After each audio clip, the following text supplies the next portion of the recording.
الجزائرية فعلا أمام اختبار صعب وبحاجة اليوم إلى تجديد نفسها. أطرح عليك السؤال أولا سيد صالح حجاب، الناشط الحقوقي والسياسي متحدثا من بروكسل، مرحبا بك من جديد.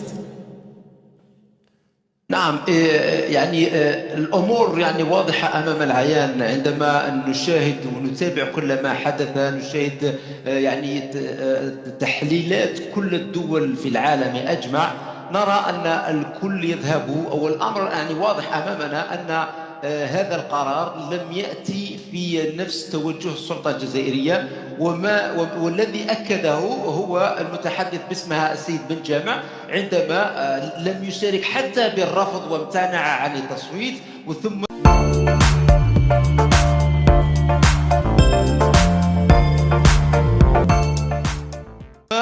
يعني أدلى بحوار بما فيه أن هذا القرار هو يعني مخيب للأمل. للأسف نحن كجزائريين يعني لما رأينا الوزير الخارجية السيد عطاف تكلم وكأنه يتكلم عن قضية أخرى، ويعني قال وأن هناك انتصار ولا يوجد شيء وهون من الأمور. لهذا أنا أظن أنه نعم هناك مشكل يعني عويص جدا، هناك امتحان، أو هناك حتى أن أستطيع القول أن قضية هذا القرار الذي جاء هو أن إعلان النقاط والنتائج للدبلوماسية الجزائرية تم إعلانها، ولكن للأسف هناك مواجهة بالهروب إلى الأمام أو الإنكار أو محاولة يعني القول أن يعني الأمور يعني هو نجاح. هناك مرات لما نقرأ أو نسمع بعض المسؤولين وكأنهم يتحدثون عن نجاح، وفي نفس الوقت نرى مسؤولين آخرين ينتمون إلى نفس الدولة يمثلون نفس السلطة يقولون العكس.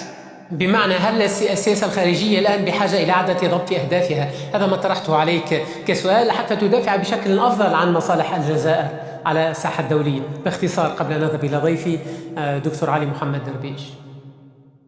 نعم، يجب اليوم أن يعني يعاد النظر، يجب اليوم وضع يعني دراسة كل الأمور ودراسة كل الإخفاقات بما فيها قضية إلغاء مالي للاتفاق، قضية عدم الدخول إلى البريكس، هذه قضية التي وصلنا إليها إلى هذا مجلس الأمن. هناك إخفاق، يجب التوقف عن الإنكار، التوقف عن يعني المغالاة ومواصلة يعني السير يعني الهرولة إلى الأمام.